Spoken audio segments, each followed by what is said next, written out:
Welcome to watch the DJI T25P 4G Enhanced Video Transmission Module Installation tutorial video. We will introduce the specific installation steps. Installing the 4G Enhanced Video Transmission Kit onto the T25P aircraft.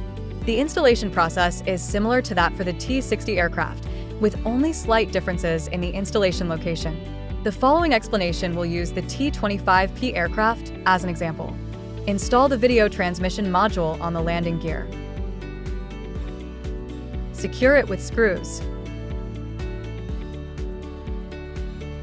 Open the front cover of the front shell.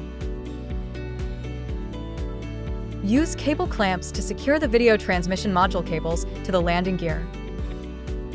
Insert the image transmission module wire into the front shell. Connect them to the control board and secure with screws. Once everything is confirmed to be correct, the installation is complete.